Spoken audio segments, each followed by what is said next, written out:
자, 2부 방송은요, 우리 매운맛 고민 시간입니다.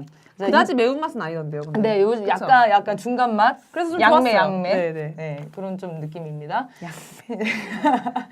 네, 아무튼, 네, 저희가 이제 그 개인 상담 시간을 저번 계속 누누이 얘기하고 있는데, 고민 상담 파트를 두 파트로 나눴어요. 순한 맛 고민, 매운맛 고민. 그래서 순한 맛 고민은 테마에 맞춰서 간단히 짚어가는 그런 방송이고요. 매운맛 고민은 길게 기존에 했던 그런 좀 상담을 하려고 합니다. 그래서 지난 방송에서 저희가 홍보한 직장 상사의 고민은 전혀 들어오지 않았습니다. 그래서 후기에 고민을 좀 몇 개 올랐더라고요. 네. 근데 몇 개 올라서 2개를 넣었는데 하나는 고민이 아니고 해결이 되셔가지고 일단 후기를 읽어드리도록 하겠습니다. 네. 후기는 역시 후기 담당 지라프님께서 과도한 리액션은 삼가하도록 하겠습니다. 이보슈님, 저는 어떤 인터넷 카페에서 처음 이 팟캐스트를 소개받고 최근 한 달 동안 1회부터 지금까지 계속 듣고 있습니다. 방송을 듣다 보니 제 성격상 결함이나 감정 문제들이 왜 그런지 이해가 됐습니다.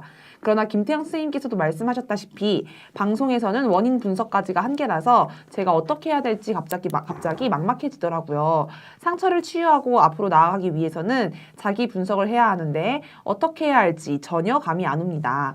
그래서 김태형 쌤 책 2권을 샀어요. 트라우마 한국사회랑 누구에게나 어린 시절에 상처가 있다 이렇게요.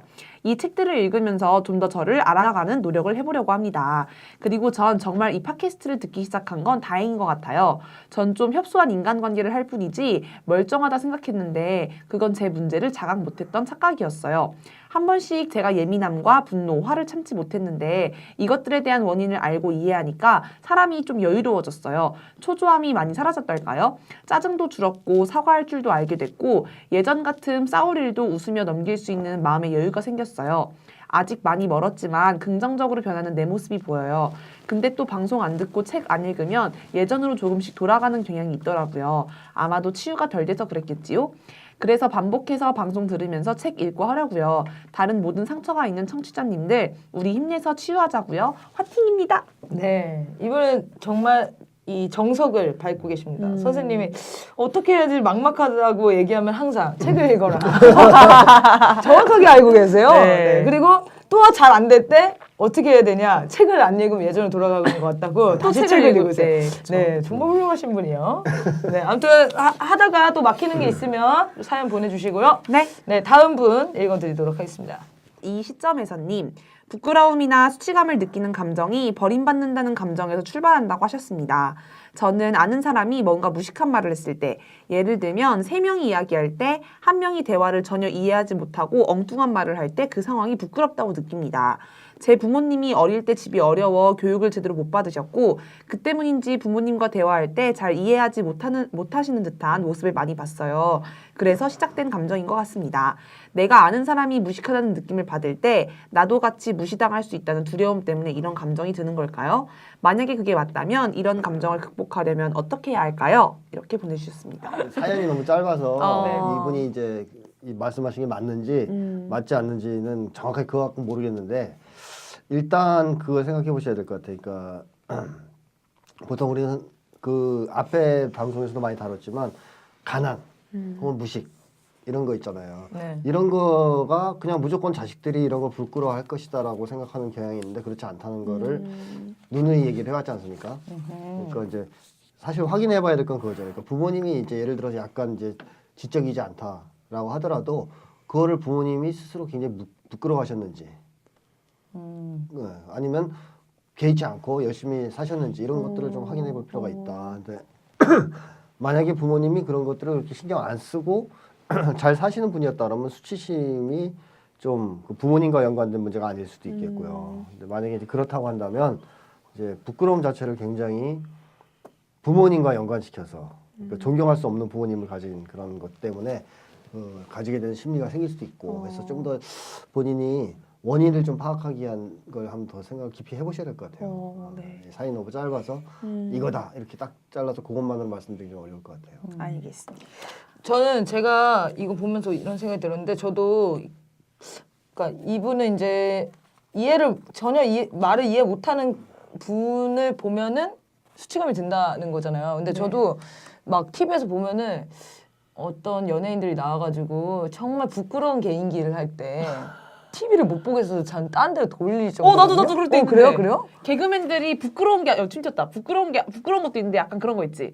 아 저렇게까지 해야 되나? 막 오글거리고 막 하게. 그러니까 막 저걸 해도 사람들이 환호하지 않을 정도로 억지로 우리가 환호하는 게 보일 때. 재미가 없는 행동인데 남들이 시키니까 오, 억지로 맞아, 한단 맞아, 말이에요. 맞아, 근데 맞아, 저도 맞아. 그걸 못 봐가지고 맞아, 항상 맞아. TV를 돌리거나 평상시에도 사람들이 있으면 누가 얘가 사실 노래를 잘 못해요. 근데 노래 막 이렇게 하면은 이 사람이 부끄러워하는 그 모습을 제가 못 봐요. 그래서 야 노래 시키지 마 이러면 저도 막 이렇게 하거든요. 그런 거는 왜 그런 건가요? 저도 약간 좀 비슷한 것 같아서 좀 고민이 생겼어요. 자기를 대입해서 그럴 수도 있고요. 그러니까 내가 그런 상황, 그러니까 나도 잘 못하는 것이 드러나는 걸 싫어하는데 네네네. 저 사람은 어떻겠어? 네. 뭐 이런 거일 수도 있고. 네. 자기 대입. 네. 이게 큰 것 같아. 그 다음에 또 아니면 그 사랑받으려고 하는 그 몸부림 보는 게 너무 고통스러울 수도 있고. 어머. 야, 넌 그거 너무 후자고 내가 전자인 것 같아. 그지. 우린 정말 주변의 사람들에서 우리를 잘 찾아? 사랑받으려고 하는 너무 몸부림이래. 슬프네요. 이제 볼 수 있어야 될 텐데, 그죠? 네. 노력해 보는 걸로 하겠습니다. 알겠습니다. 크로스! 야! 넘어갈게요. 네. 오늘 사연을 보내주신 분은요, 매운맛 고민을 넘어가겠습니다. 오늘 사연을 보내주신 분은, 오늘뿐만 아니라 사연이 지금 몇 개, 한 5개 정도 있거든요. 근데 다 외국에 사시는 거예요. 헐. 영국, 신기하다. 미국, 뭐 그래가지고 저희 방송이 글로벌 팟캐스트로 지금 나아가고 있는데, 얍. 네, 그래서 모실 수가 그러고? 없었습니다. 모실 수가 네. 없었고 메일로 아쉽지만 메일로 사연을 다뤄보겠습니다. 사연을 읽어드리도록 할게요. 네. 안녕하세요. 35살 여자이고 저는 현재 미국에서 근무를 하고 있습니다. 저는 한국에서 최고라는 대학을 졸업한 전문직에 박사학위가 있고 한국에서 이름만 대면 다 아는 유명한 기관에서 몇 년 일하다가 현재는 미국에서 파견 근무를 하고 있습니다. 한국에서는 누구나 부러워하는 스펙과 그에 맞는 연봉을 가지고 있었지만 저는 행복하지 못했습니다. 수직적 조직 체계와 과도한 사생활 간섭, 유무형의 압력과 언어 폭력, 무엇보다 윗사람에게만 아부하면 위로 올라갈 수 있는 시스템이 싫었습니다. 그 안에서 점점 저 역시 동화되어 가고 있는 모습을 더욱더 참을 수 없어 미국에 올 기회에 전 도망치듯이 그곳을 나왔고 현재는 한국에 절대 돌아가지 않겠다는 결심을 한 상태입니다. 하지만 부모님은 먼 타국에 딸을 혼자 있게 하는 것이 불안하다며 친척을 통해 남자친구를 소개해 주셨습니다. 그렇게 현재 미국 교포 1.5세, 1.5세도 있어요? 네, 1.5세. 1.5세인 동갑내기 남자친구와 사귄 지는 10개월째이고 결혼 얘기가 오가고 있습니다. 남자친구는 착하고 배려심이 깊고 좀처럼 화를 내지 않으며 항상 긍정적으로 생각하는 상당히 성숙한 인격을 가지고 있습니다. 무엇보다 저에게 무척 잘해주고 저를 많이 사랑하고 있다는 것이 느껴집니다. 폭음, 담배, 게임, 사치, 낭비도 하지 않고 가부장적이지도 않으며 집안일도 혼자서 잘하고 남녀 평등을 존중합니다. 그런데 이런 사람이 자꾸 제 눈에 차지 않습니다. 근데 그 이유가 다소 속물적이어서 고민이에요. 처음 몇 달간은 인격적인 훌륭함이나 저를 대하는 태도에서의 진심이 좋아 너무 행복했지만 세속적인 기준으로 봤을 때 저보다 못한 학력, 직업 등이 점차 마음에 걸리기 시작했습니다. 동료 같은 남편이 이상형이었으나 주변에서 동료 남자들이 오만과 허세들을 많이 봐왔기에 이런 이상형은 예전에 포기했습니다. 그렇지만 나의 남편이라면 나보다 뭐라도 하나 나은 것이 있어야 한다는 생각을 지울 수가 없습니다. 이런 생각은 저의 안전에 대한 욕구와 관련이 있습니다. 팍팍한 세상살이를 대비하고 헤쳐나가는 동지로서의 남편은 실질적이거나 실용 가능한 능력이 있어야 한다고 생각을 하는데 남자친구의 순탄하게만 살아온 삶에서 순하기만 한 성격과 성숙한 인격만으로는 저를 안전하게 보호해주지 못할 것 같습니다. 사실 남자친구가 이런 얘기를 할 때마다 고마워 하면서도 속으로는 그럼 뭐해? 실제로 해결되고 도와주는 건 아무것도 없잖아 라고 생각이 듭니다. 아버지의 사업을 물려받는 일을 해서 치열하게 노력하는 것도 또 지적인 토론이 되지 않는 것도 미국에서의 생활 지식이나 영어 실력 모두 저보다 하나 나을 것이 없는데 그럴 때마다 남자친구를 내가 의지하고 기댈 수 있는 남자가 아닌 내가 가르치고 돌봐줘야 하는 동생이나 아들 같다는 생각이 들어 마음이 답답합니다. 인격적으로 훌륭하고 나를 많이 사랑해주는 남자. 하지만 그것 말고는 내 성에 차지 않는 이 남자와 결혼을 하는 것이 과연 옳은 선택일까요? 훌륭한 내면적 가치를 가지고 있지만 세속적 가치가 제 기준에 맞지 않는다고 해서 이 남자와 헤어지는 것이 과연 옳은 선택일까요? 이렇게 보내주셨습니다. 네. 이렇게 고민하는 것도 전 신기하네요. 그래요? 왜 요즘에 보통 사람들은 100 중에 1만 좋아도 난 너랑 결혼할 거야. 이러는 판인데 99가 마음에 드는데 사실 1이 근데 이분한테는 1이 조금 더 큰 거죠? 그치, 1이 더 크니까 네. 99가 안 차겠죠? 네.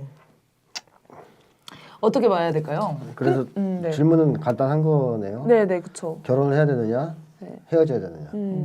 어떻게 어떻게 생각해요, 지라프 씨는? 어떻게 해야 된다고 생각해요? 오랜만에 또 지라프 또 연애관 나오네요. 근데 근데 이게 돈이 없는 건 아니잖아요. 그쵸? 돈이 없는 건 아닌데 내가 봤을 때 조금 낮아 조금 보이는 낮은 거지. 본인이 워낙 높으니까 그런 거잖아요. 그냥 눈을 낮추면 될 것 같은데? 역시 그러니까 헤어지지 말라. 헤어지지 말자. 그럼 맹구 씨는? 저는 인격적으로만 훌륭하다면 네, 저도 비슷한 거죠. 결혼해야 된다 예, 생각합니다. 네. 진행자들의 의견이 일치하고 있습니다. 예. 선생님 의견이 일치할지 안 할지 그럼 저도 궁금하지 일치하면 이제 끝나는 거죠? 네, 선생님 일로 오셔서 크로스 하셔야 돼요. 저쪽으로 우리 가서 이 사연을 읽으면서 네. 조금 재밌었던 게 이분이 이제 한국으로 안 돌아오는 이유를 한국의 어떤 기업 문화, 이제 조직 문화가 너무 힘들다 이런 얘기를 하시잖아요. 네. 그래가지고 이 한국의 조직 문화에 대해서 이분이 언급하신 거 좀 읽어주실래요? 공감하실 분들이 많을 것 같은데 한국에서 이 직장 생활이나 이거 하시는 분들은. 제가 요약한 게 똑같죠, 언니?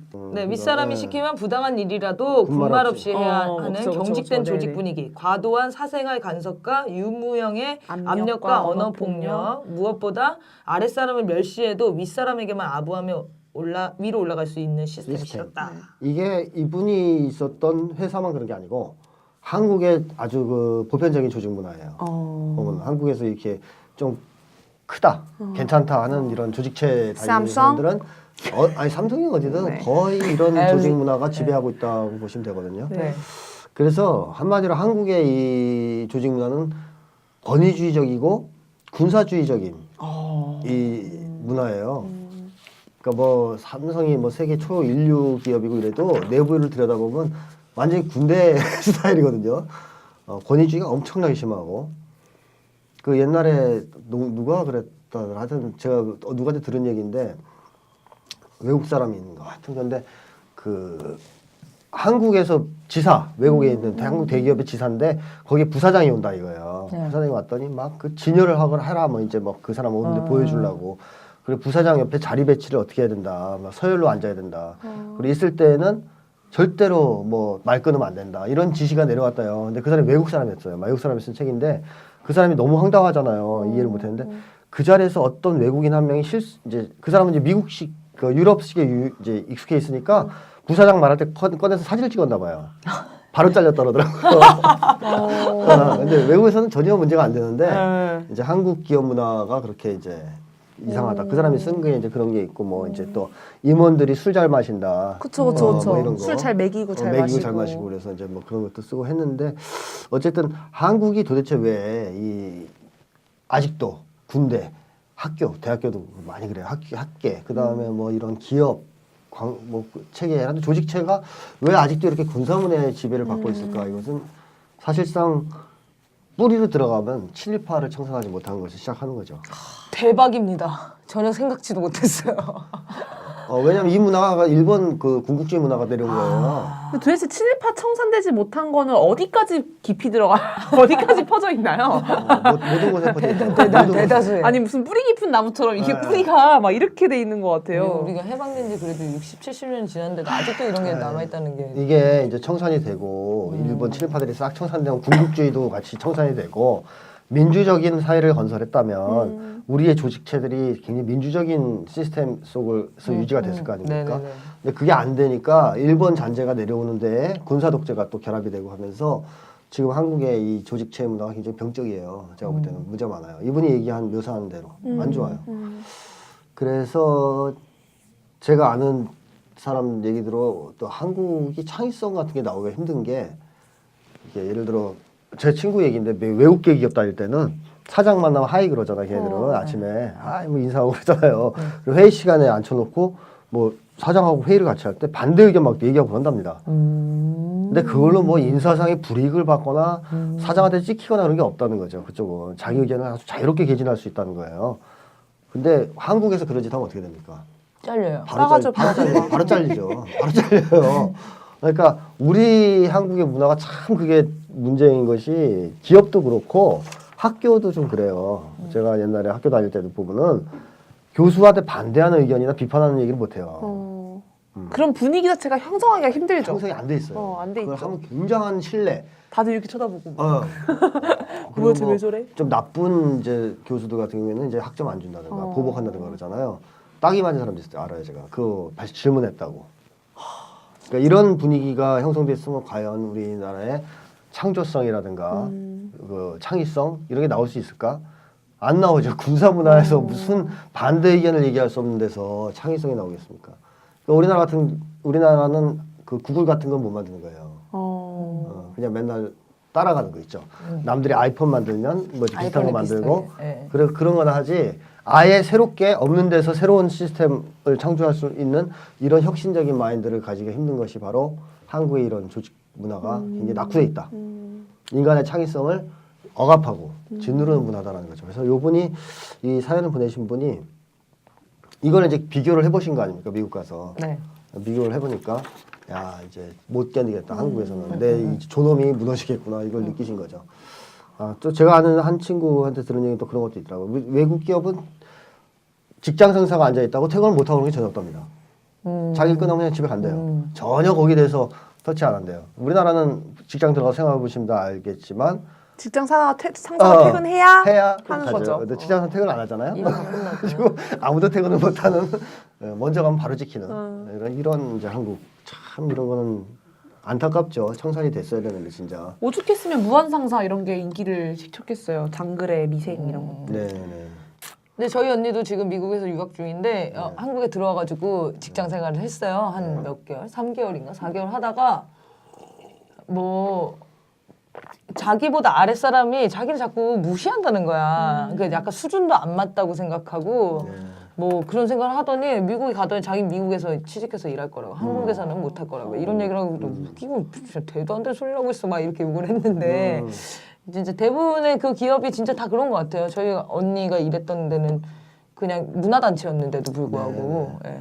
그러니까 일단 그 서양 쪽이 다 좋은 건 아니지만 걔들은 기본적으로 제가 계속 얘기하지만 자유민주주의 체제는 확립한 애들 아니에요. 그러니까 그 정도의 조직 문화나 마인드를 갖고 있는 나라들이죠. 그래서 한국이 도저히 도달하지 못한 거기까지도 가 있기 때문에 비교가 되는 것이고 네. 그래서 외국 기업에서 일하는 친구들이 한국 기업으로 못 오더라고요. 네네네. 잘 경험이 있으면 못 견뎌하더라고.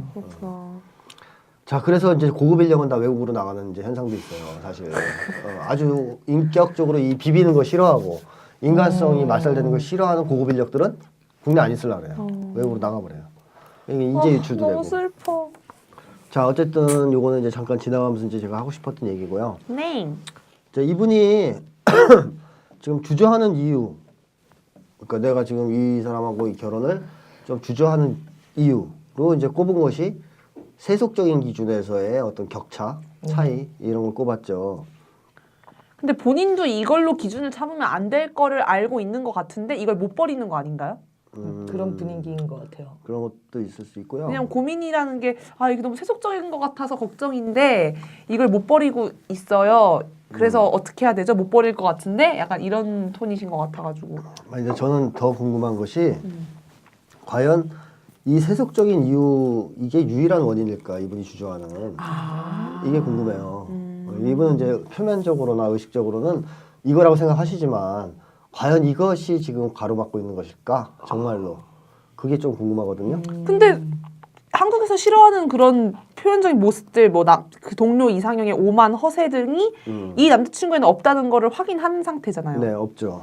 그다음에 뭐 이제 뭐랄까요? 그리고 뭐 못 사는 분이 아니에요. 미국 중산층 정도 산다고 해요. 배려심도 있고 뭐 인품이 좋다고. 뭐가 문제지? 묘사를 하셨잖아요. 네. 근데 뒤에서 이런 표현을 쓰신단 말이에요. 나보다 나은 것이 하나라도 있어야 된다. 네네네네. 근데 나보다 나은 것이 하나라도 있어야 된다에 이분이 돈만 가지고 얘기한 게 아니에요. 집이나. 지식적? 지식도 얘기했지만 아니, 자기가 돌봐줘야 된다고 뭐 자 이런 거죠. 이분이 이제 표현한 게 이런 거죠. 순하기만 한 성격에 순탄한 삶을 살아왔다고 네. 얘기를 하셨고 예. 뭔가 치열하게 노력하는 모습도 안 보이고 그 다음에 패기, 성취욕, 오기 맞아요. 이런 그런 것도 것도 없죠. 안 보이고 네. 그렇다라고 이제 얘기를 했어요. 근데 이게 참 저는 그냥 스쳐 지나갈 만한 얘기가 아니라고 생각을 하는 게 자 나보다 나은 것 중에 이분이 원하는 것 중에는 세속적이지 않은 것도 있어요 분명히. 그냥 그냥 오기 그냥 그야말로 어떤 오기라든가 그냥 해보겠다, 뭐 이런, 그런 끈기라든가 남자라면 이런 거 패기 해보겠다. 이런 것들이 있어도 참 좋겠는데 그것도 그런 안 게 보여 없다. 라고 생각하는 거거든요. 좀 심심한가 봐 남자가. 자 심심한 게 아니라 존경할 수 없다. 자 핵심은 존경할 수 없다는 거죠. 이게 연애를 할 때 말이죠. 연애를 할 때 기본적으로 사랑과 존경이 결합이 같이 돼야 돼요. 그리고 대체로 포함돼요. 포함돼. 그러니까 내가 이제 사랑이라는 것은 누구를 좋아하는 건데 그 사람을 그 사람이 가진 장점이랑 그 사람이 이제 보여주는 모습들을 정말 마음에 드는 거잖아요.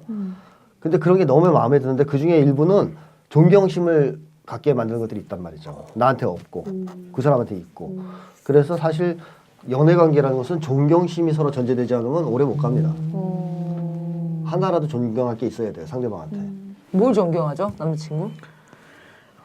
배려가 많은 거. 다른 사람을 먼저 생각하는 게 그렇죠. 저한테 없는 거니까. 남자친구는 뭘 존경하죠? 저를요? 네. 모르겠어요. 물어보려고요. 제가 궁금해지네. 자신이 없어서요. 나 뭐 존경하지? 물어보자. 그게 없으면 불평등한 연애가 되죠. 아 그렇군요. 네, 그래서 연애가 오래 잘 되려면 존경심이 서로 전제돼야 돼요. 그러니까 이 사람 참 사랑스럽고 좋아 수준에서 끝나면 안 되고 참 이건 존경스러워. 멋있는 사람이야. 이런 게 있어야 돼요. 그래야 서로 이제 더 이제 높여주고 뭐 이게 되는 거죠. 그래서 사랑과 존경은 연애의 필수 요소다라고 봤을 때 이분이 지금 고민하는 건 존경할 게 없다는 게 고민거리예요. 제가 볼 땐. 그러니까 뭔가 이 사람을 딱 끌어당겨서 내가 이 사람하고 결혼을 하려면 존경심이 생겼으면 좋겠는데 그럴 거리가 없는. 그러니까 사연을 보내신 분이 좋아하는 성품을 갖고 있는 것 같아요, 이분이. 네. 그렇죠? 화도 잘 안 내고 긍정적이고 뭐 이런 거. 근데 그런 것은 그냥 좋아하는 성품이고 사실은 이제 멋있다 이 사람. 되게 존경심이 든다. 이런 걸 보여준 적이 없다라는 게 문제죠. 이 남자분이. 그래서 사람이 이 연애 관계에서는 존경에 대한 욕구가 반드시 있고 또 존경심이 전제되는 것이 맞기 때문에 세속적인 이유만으로 이분이 주저하는 것은 아니다라고 저는 사실 이제 판단이 된다는 것이고 이 남자친구가 굉장히 성숙한 인격을 가지고 있는 사람이라고 했던 것이 과연 맞는 규정이냐 하는 것까지도 조금은 생각해봐야 된다. 제가 참 중매 쓰는 거하고 이런 연애 상담하기 참 어려운 일이에요, 그죠? 칼집 맞을 수도 있고 잘못하면 또 뭐 중매했다가 안 돼도 또 이제 굉장히 가책을 느낄 수도 있기 때문에 힘든 일인데 그냥 학자적 입장에서 말씀드리면 과연 성숙한 인격이라고 이 사람을 평할 수 있겠느냐 하는 게 이제 문제죠. 사실은 제가 그런 것들을 좀 더 파악하고 싶어서 추가 질문을 보내드렸었는데 미국에서 또 너무 바쁘시고 그래가지고 메일이 잘 안 됐나 봐요. 그리고 우리가 너무 촉박했죠. 이 사연 받는 게. 그래서 네네네네. 그런 자료는 없어요. 그래서 자료가 없어서 자세하게 이제 확답을 가지고 말씀드릴 수는 없는데 한번 고민해 보셔야 될 게 있어요. 이분은 즉 다시 말해 이 남자친구가 전반적으로 무난한 성격인 건 분명하잖아요. 네. 그 튀지 않고 네. 뭐 잘난 척도 안 하고 뭐 이러잖아요. 근데 그게 잘난 게 없어서 그럴 수도 있어요. 자기한테 자신감이 없어서. 그렇죠. 잘난 게 없어서 그럴 수도 있다는 거죠. 그걸 고려하지 않으면 좀 위험하다는 거죠. 그러니까 어차피 내가 잘난 척하고 이렇게 막 목소리 높이고 살면 안 돼 나는 그럴 만한 레벨이 안 돼 해서 자기의 수준을 정해놓고 사는 사람들이 있단 말이에요. 네. 착하게. 네. 그럼 이제 이 사람은 진짜 착한 게 아니고요. 착한 컨셉을 갖고 산다 그래야 될까요? 순둥이? 순둥이도 아니죠. 순둥이는 약간 착해요. 진짜. 근데 되게 착하구나. 이 사람들은 딱 레벨을 정해놓은 거죠. 나는 오버하면 안 돼. 이 선에서 나는 딱. 그러니까 해보려는 생각이 없는 거군요. 약간 상위 교과과네. 근데 문제는 이런 분들이 열등감이 있을 수가 있어요. 내면에. 그러면 힘이 생기거나 나중에 뭔가 열받는 일이 생기면 폭발하는 수가 있어요. 상위 교과냐? 예를 들어서 이런 사람이 권력을 졌다 그러면 더 막 그땐 잘난 척하고 오버하고 막 이럴 수도 있고 또 열등감을 갖고 있다. 어느 순간에는 자기 무시한 것 같으면 팡 폭발할 수도 있고 몰라요. 그거는 그래서 좀 위험하다는 것이고요. 이제 만약에 그렇다면 그럴 경우에는 그래서 이 사연 보내신 분이 이 묘사한 거 있잖아요. 순하기만 한 성격, 순탄한 삶, 네. 치열하게 노력하는 모습이 안 보이는 거가 저는 그냥 별거 아닌 것처럼 스쳐 지나갈 문제가 아니라고 생각합니다. 이거 되게 중요한 문제라고 생각해요. 네. 그러니까 성숙한 인격이라면 이 세 가지가 있으면 안 돼요. 네. 순하기만 한 성격이 있으면 성숙한 인격이 아니라는 거고요. 그쵸. 건강한 인격도 아니고 또 순탄한 삶만 살았다는 것은 굉장히 안전하게 살았다는 그쵸, 얘기입니다. 네. 도전하지 않고 부딪히지 않고 또 불의를 보면 피하고 이렇게 살았을 수 있어요. 그러면 이건 순탄한 삶이지만 비겁한 삶일 수도 있어요. 네. 나쁘게 얘기하면. 그럼 성숙한 인격인가요? 아니죠. 그냥 무난하게 살아온 거죠. 세상과 선생님 제가 얘기한 게 맞잖아요. 심심하다. 남자가 심심하다 약간 얘기했잖아요. 제가. 남자가 심심한 거지. 자, 죄송합니다. 그래서 그런 것들 속에서 이분이 제 생각에 제 감인데 되게 내가 사람 보는 그래도 있다 나도 오랜 세월 많은 사람 겪어와서 근데 그걸 봤을 때 이 사람은 참 인품이 훌륭한 사람이라고 생각된다. 한데 100% 확신 못 가지는 거죠. 무의식적으로는 아니야. 뭔가 이상해. 뭔가 이상해. 이런 느낌. 그래 무의식이 중요해. 느낌을 주는 거예요, 계속. 뭔가. 뭐라고 막 딱 설명을 못 하겠는데 이상한 느낌이 자꾸 오는 거죠. 근데 그런 사람이랑 결혼하면 안 되잖아요. 안 되죠. 그래서 이제 그걸 확인을 좀 하셔야 되는 거죠. 나 결혼이 된다고 했는데. 너도. 다행이네요. 어차피 두 분의 말을 안 들을 가능성이 뭔가 이상한 느낌. 그러니까 이거를 좀 면밀하게 좀 검토를 해보시고 정말로 성숙한 인격자인지 좀 부처님 레벨에 올랐기 때문에 화를 안 내는 건지 아니면 화를 내는 거를 억제하고 참는 사람인 건지 참고 나중에 폭발하는 성격인 건지. 뒤에서 이제 마음 사귀는 건지 혼자 이런 거를 생각해봐야 되는 거죠. 그러니까 정말로 어떤 상황에서도 화를 안 낼 정도로 수준에 올라선 사람도 있어요. 도인들 있겠지만 보통 사람들은 화를 잘 안 내고 착하다 그래서 다 그런 게 아니고 꾹꾹 누르는 경우가 있단 말이죠. 막 웃으면서도. 근데 이런 사람들 나중에 언젠가는 폭발하죠. 폭발해요. 그래서 이제 그런 점을 봐야 된다는 것이고요. 네. 근데 또 하나 제가 이제 이 약간 생각해보라고 말씀드리고 싶은 거는 이분이 상식이 부족하다 그랬잖아요. 네네네. 그래서 미국에서 많이 살았는데도 오히려 자기보다 더 미국 사회를 좀 모르기도 하고 그다음에 책이나 신문도 안 본다 그러죠. 그럼 이거는 뭘 의미할까요? 무식하다를 떠나서 일단 비겁해. 사회를 등졌어. 세상에 대한 관심이 별로 없는 거죠. 세상에 대한 관심이 별로 없는 거고 통상적으로 뭐 사회학적 용어로 하면 소시민 아주 그 자기 영역에서만 이렇게 살려고 하는 소시민이라는 표현이 안 좋은 거죠. 그죠. 안 좋은 거죠. 무난하게 살아가는 시민들을 말하는 거예요. 뭐. 그러니까 이제 자기 영역에 국한돼서 개인적인 삶, 사회는 별 관심이 없는 그런 걸 소시민이라고 그러죠. 비겁하기도 하고 약간. 근데 이 이제 심리학적으로 보면 뭐가 문제냐면 이런 사람들은 세계를 두려워한다는 겁니다. 그러니까 소시민을 심리학적으로 얘기하면 세계를 두려워하는 거예요. 세계를 두려워하기 때문에 세계를 치고 나가거나 맞설라 그러질 않아요. 관심도 안 가지려고 그래요. 왜냐하면 관심을 가지면 괴롭거든요. 그렇죠. 자기가 비겁한 느낌도 들고 또 불의를 받는데 그거를 또 외면하자니 고통스럽고 아예 관심을 안 가지면 제일 편해요. 또는 자기 영역에 이 아기자기한 삶만 꿈꾸는 아주 그런 사람들인데 이거 위험해요. 이건 성공할 수가 없어요. 이 세계에 대한 이런 무관심, 세계에 대한 어떤 두려움, 세계에 대한 어떤 도피 심리, 세계로부터 도피하는 심리 이게 있는 사람은 용감한 사람이 될 수가 없거든요. 그럼 영원히 도망쳐야 됩니다. 지금은 약간만 도망쳐도 되지만 살아가면서 점점 도망칠 일이 많아질 거고 그때마다 심리적으로 더 약해질 거예요. 그래서 저는 도피를 절대 권하지 않는 것이 이게 첫 번째 도피가 두 번째, 세 번째 도피를 낳고 궁극적으로는 심리적 붕괴로까지 이어지기 때문에 저는 도피를 권하지 않아요. 근데 이 남자친구는 기본적으로 약간 도피가 좀 깔려있는 도피 심리가 있지 않을까 하는 우려가 있다는 거죠. 우려가. 확실한 건 모르겠는데 네. 이런 게 좀 우려가 된다는 거죠. 사실 성숙한 인격을 가진 사람이라면 세계에 대한 관심이 있어야 되지 않아요?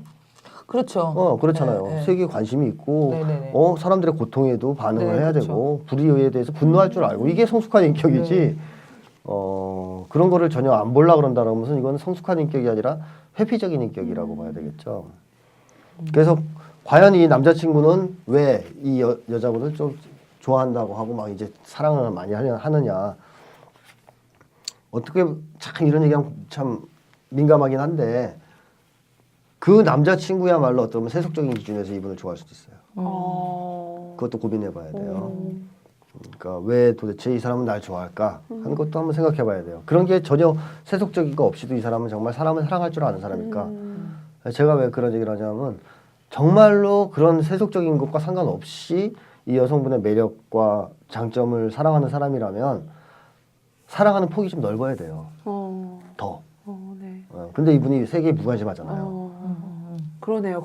네, 이게 맞지 않는 거죠. 에릭 프롬도 그런 얘기를 했잖아요. 한 명의 인간이라도 제대로 사랑할 줄 아는 사람은 인류를 사랑할 줄 안다 그랬단 말이에요. 그렇죠. 그러니까 이게 연관이 돼 있어요. 제대로 인간을 사랑할 줄 아는 능력은 세계에 대한 관심을 필연적으로 유발하게 돼 있단 말이에요. 근데 이분이 세계에 대한 관심은 없는데 이 여자분한테 무지하게 관심이 많다면 이것은 사실 그 뭐랄까 인간으로서의 이 사연을 보내신 분을 사랑하는 게 아닐 수도 있어요. 세속적인 이유에서 그분이야말로 오히려 사랑하는 거일 수도 있어요. 그 사랑이라고 믿고 있고 그래서 그런 것도 조금 더 확인을 해보시는 게 어떨까 하는 생각이 들고요.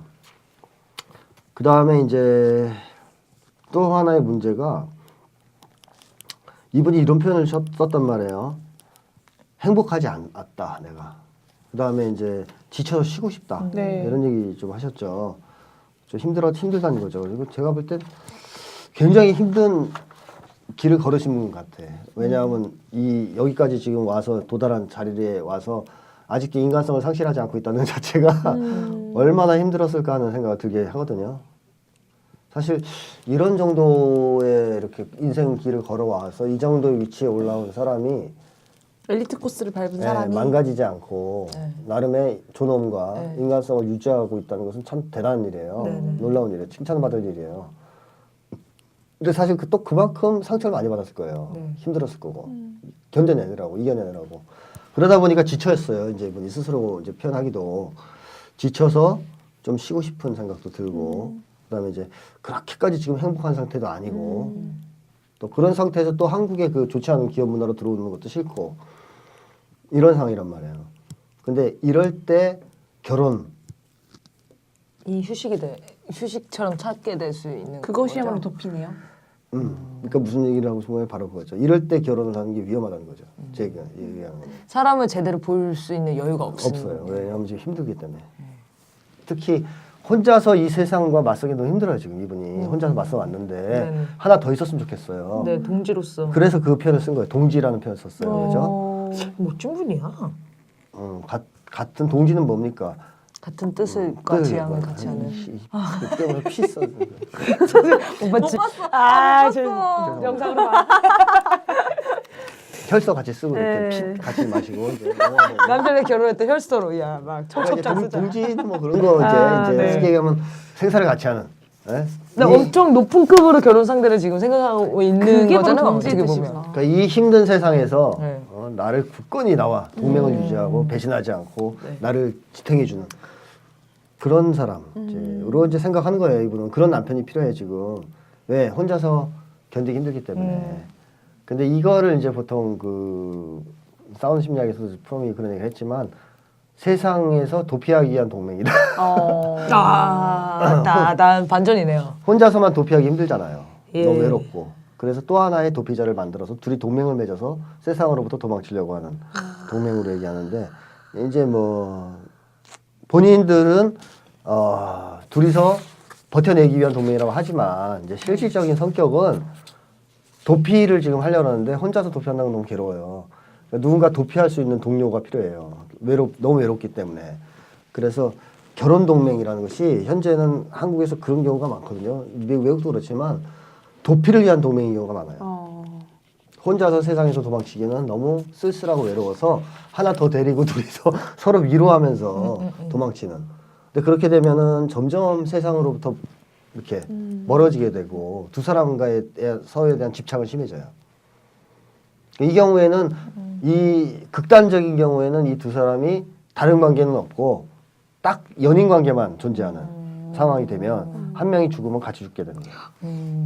왜? 다른 관계는 의미가 없으니까 이 사람들한테 오로지 연인 관계만 의미가 있기 때문에 그래서 이렇게까지 과도하게 얘기하면 안 되지만 그럴 위험이 있다. 그래서 저는 이 상태가 떨어질 때, 지치고 힘들 때, 좀 행복에서 위기감을 느낄 때 연애를 시작하는 게 상당히 위험할 수 있다.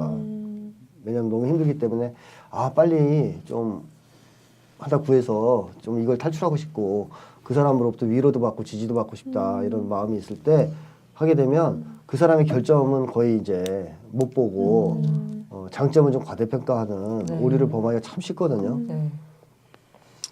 이제 그러다가 나중에 본인이 힘을 회복해서 에너지가 올라오면 결점 보이기 다 시작하는. 후회되는 거죠. 나는 왜 저걸 못 봤을까 옛날에 이렇게 되는 거죠. 그래서 이제 지금 이분이 좀 압박을 받고 있어요. 부모님한테도 결혼하지 않으면 들어와라. 그러니까 어떻게든 해야 되는 상황이고 또 지쳐서 힘들고 이런 것도 있고 네네네. 또 아이도 좀 있으시고 이러니까 그런 여러 가지가 복합돼서 이 주변에서 쓰레기 같은 눈만 봐왔는데 이 정도면 성인군자지라고 생각할 수도 있는데 연애 경험도 많이 없다고 얘기하셨잖아요. 맞아요. 네, 그러니까 그런 거에 대해서는 조금 지금 템포를 좀 늦춰야 된다. 네. 지금 결혼을 서두르는 것은 그렇게 좋지는 않을 것 같다 하는 것이 제 생각이고요. 우선 사연을 보내신 분이 자기 마음부터 돌보면서 제가 이렇게 여러 가지 좀 생각을 해보라고 했던 것들을 좀 충분히 생각하신 다음에 결정하시면 좋을 것 같아요. 그래서 일단은 본인이 행복해질 수 있는 그것부터 찾아야 됩니다. 내가 어떻게 하면 행복해질까 하는 거에 대한 해답부터 찾아 나갈 수 있어야 돼요. 다시 말하면 내가 지금 이 일을 계속하면 행복할 수 있을까? 또 어떻게 살면 행복할 수 있을까? 이런 것들을 스스로 찾아내고 본인이 혼자서도 행복할 수 있는 길을 찾은 다음에 연애를 시작해야 연애가 잘 되죠. 불행하기 때문에 연애를 시작하면 둘 다 불행해져요. 절대 행복해지지 않아요. 이거는 왜냐하면 행복을 다른 사람한테 찾으려고 그러니까 그 사람한테 내놔, 나 행복하게 해줘 이렇게 돼버리니까 서로 상대방의 에너지를 빨아먹는 연애가 되기 네. 때문에 그렇지 않아요. 그렇군요. 자, 그래서 세속적 기준이 이분이 이제 때문에 이렇게 하는 것 같아서 좀 죄책감도 느끼는 것 같고 이렇게 말씀하시는데 제가 볼 때는 세속적 기준 그렇게 센 분은 아닙니다. 이 분이 도달한 레벨을 생각하면 또 그 살아온 그 배경이 있죠. 그 동네로 기준으로 보면 굉장히 비세속적인 분이에요. 소박하시죠? 참 소박한. 물론 이제 완전히 해탈을 해가지고 뭐 이제 신선의 경지에 올라가면 좋겠지만 현실에서 그건 어려우니까 네. 지금 그게 아주 강한 사람은 아니에요 이분이. 그렇다면 이 남자분하고 연애조차 시작을 안 했을 거예요 아예. 그래서 세속적 기준 때문에 단지 연애를 꺼리고 있다 죄책감을 가질 필요는 없다고 봐요. 지금 그것 때문에 제가 볼 땐 꺼리는 게 아니기 때문에 네. 더 중요한 이유가 있기 때문에 사실 무의식적 차원에서. 자, 그래서 제가 이제 권하고 싶은 것은 어떤 남자를 선택해야 되느냐. 성숙한 인격을 가지려면 착하고 뭐 배려심 있고 이런 거 다 좋아요. 근데 세계와 연결되어 있는 남자를 만나야 돼요. 즉 혼자 가정을 지키는 남자가 아니고요. 용맹한 남자가 필요합니다. 용맹한 남자. 그래야 본인도 안전의 욕구도 충족이 되고요. 지켜줄 수 있고요. 정말로. 지금의 남자친구라면 시련이 왔을 때는 이분의 감이 맞아요. 분명히 용감하게 맞서지 않고 뒤에 숨든가 아니면 뭐 방관하든가 이럴 가능성이 높죠. 평상시에 용감해야 위기가 닥쳤을 때도 용감할 거 아니에요. 그러려면 어때요? 세상에 연결이 돼 있는 남자, 즉 세상의 일에 관심이 있고 세상 일에 자꾸 적극적으로 뭘 하려고 그러고 그 속에서 자기 확신을 가져나가는 그런 용감한 남자를 만나야 된다. 그렇다면 아마 이분이 뭐 그런 남자가 막 돈이 좀 부족하고 학력이 좀 딸리고 그래도 존경심이 생길 거예요. 네. 그렇다면 아마 이분의 주저함도 상당히 사라질 수가 있겠죠. 그런 쪽의 남자를 만나야 제가 볼 때는 이분도 만족하고 행복하게 살 것 같거든요. 지금 그 남자분이 그런 남자인지 한번 확인해 보시는 과정이 필요할 것 같고요. 그래서 만약에 이게 확인돼서 제가 말씀드린 모든 것이 기우였다. 그러면 이제 연애를 하시면 되고 만약에 그렇지 않다 하면 좀 다시 생각해 보실 필요가 있죠. 저는 여기 남자친구가 힘든 일이 있을 때 힘내 내가 있잖아 나 너 너무 사랑해 이 말이 어떻게 보면 되게 힘 빠지는 말이기도 하지만 이렇게 얘기해주면 또 좋을 때가 있잖아요. 그러니까 그래서 뭐가 힘든데 이거는 이렇게 해결하면 되잖아. 이거보다 힘내 뭐 이렇게 위로해주는. 사실 저는 따뜻한 말일 수도 있는데 저는 이분처럼 생각하는 스타일이거든요. 그러니까 도움을 받고 싶어서 도움을 요청하는 스타일이어가지고 그래서 이런 부류의 남자친구의 이런 말은 어떻게 좀 바라봐야 될지 갑자기 궁금해졌습니다. 정말로 이 사람이 수준이 높은 성숙한 인격자라서 그런 말을 하면 참 좋은 거고요. 네. 아니라면은 그냥 아닌 빈 경우는 껍데기 어떤 경우죠? 속감정. 아니라면 테크닉이죠. 아 그냥 말만. 말 그렇게 하는 걸 잘하는 사람인 것이죠. 어때요? 제가 사실 아는 사람 중에도 그런 사람이 있어요. 그런 말을 정말 잘하는데 결정적일 때 안 도와준 사람이 있어요. 아하. 인생의 중요한 고비마다. 네. 그래서 자기 아버지를 굉장히 싫어가지고 어. 어릴 때 너무 좋은 아버지라고 생각했는데 결정적일 때 너무너무 그런 말들을 많이 하니까. 네. 근데 중요한 인생의 고비마다 하나도 안 도와준 거예요. 근데 이분이 이렇게 했었어요. 여기 저를 안전하게 보호해주지 못할 것이라는 생각이 듭니다. 이런 성격으로는. 근데 이런 얘기 쓴 거 보니까 뭐 느낌이 오네요. 그 예감은 제가 느낌인데 이 짧은 글에서도 맞지 않을까 생각돼요. 맞지 않을까. 아, 네. 뭐 해주고 싶은 얘기 있으신가요? 네, 근데 저는 김태형 선생님한테 너무 잘 들어가지고 네, 따로 뭐 없는 것 같아요. 김태형 선생님 얘기가 정답인 것 같아요. 그래요? 다른 생각 없어요? 근데 저는 이런 말을 좀 원래 좋아해요. 아. 이런 말만. 왜냐하면 전 남자친구가 너무 막 객관적으로 다 바라보는 스타일이어가지고 이런 스타일을 해줬으면 좋겠는 생각이어서 근데 또 너무 이런 말만 하면 좀 짜증날 것 같긴 해 진짜 이 사람처럼. 근데 어떤 이런 사람도 있어요. 그런 말을 거의 안 하는데 중요할 때 도와주는 사람들이 있어요. 진짜. 약간 무뚝뚝하면서도. 무뚝뚝하면서도. 그런 사람들은 또 나중에 진국이지. 진국이죠. 그래가지고 알게 돼요. 아, 이 사람은 정말 나를 지지하는 사람이구나. 뚝배기 같은 사람. 네, 역사적으로도 보면 그런 경우가 있어요. 정말 무뚝뚝하고 그런 것 같은데 중요한 위기에 빠지면 아무도 안 도와주는데 이 사람만 도와준 거예요.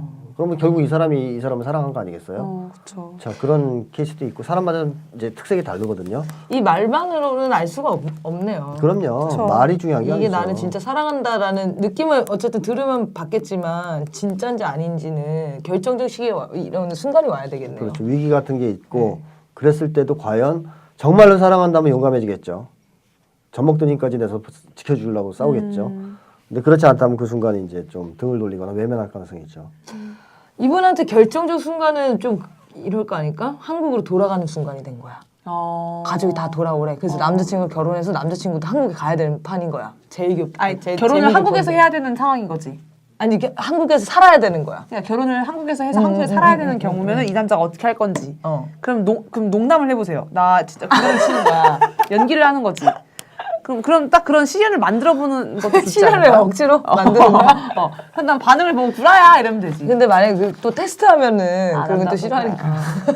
아니 지금 이분이 방송도 꾸준히 듣고 계시고 누구나 어린 시절에 누구에게나 어린 시절에 상처도 있다도 벌써 보시고 계시다니까 입가에 미소가.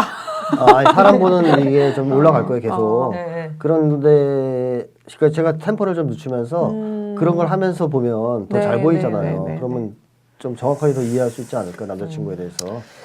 네. 역시 연애 고민은 언제 들어도 재밌짱. 저는 이런 분이 이런 계층의 사람이 우리 팟캐스트를 어떻게 접하게 됐는지가 궁금해졌어요. 신기하다. 왜 어떻게 알게 되셨을까요? 정말 궁금해요. 메일 보내주세요. 네, 어떻게 알게 되셨는지랑 들어보시고 후기랑 네. 저번에 제가 보내드린 메일에 대한 답이랑 이렇게 보내주시면 좋겠습니다. 네, 행복한 연애. 오늘 김태형 선생님 찾아주시면 너무 좋겠어요. 명쾌했어요, 진짜. 어떤 부분이 많겠나요? 가장 와닿았던 부분. 오늘만 반전이었던 게, 오늘 특히 더.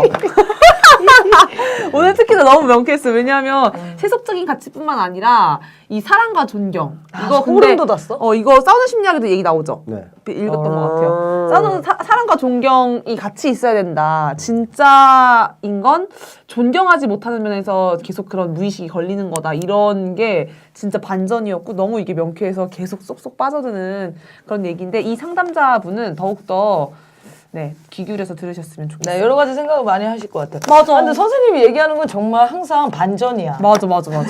우리랑 생각을 한참 더 높게 하시나 봐. 그러니까 저희가 선생님이랑 같이 방송하는 거겠죠? 맞아요. 네, 알겠습니다. 네, 이렇게 매운맛 고민, 약간 매운맛 고민을 나눠봤고요. 네. 2회 2부 방송은 이제 마무리하려고 하는데요. 마무리하기 전에 매주 계속 광고를 드리도록 하겠습니다. 사연을 계속 받고 있어요. 근데 사연이 지금 저희가 방송 종료까지 5회가 남았습니다. 5개가 몰려 있으니까요.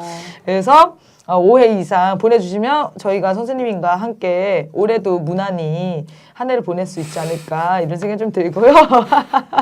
네, 그렇고 저희가 순한맛 고민으로 테마 주제를 직장 상사 혹은 손윗사람과의 관계 혹은 직장 동료, 직장 후배 네, 다 포함해서 이 자기가 있는 곳의 교우 관계에 대한 그런 고민을 좀 보내주시면 저희가 간단히 다뤄보도록 하겠습니다.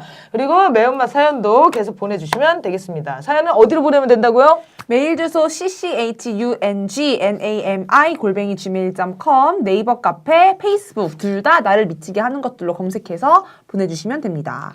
많은 사연 기다리겠습니다. 네. 기다리겠습니다. 네. 청남이 시즌2 2회 2부 방송 마치기 전에 저희 이제 사각사각 지랍노트를 네. 들으면서 마치도록 하겠습니다. 네. 다음 주에 뵙겠습니다.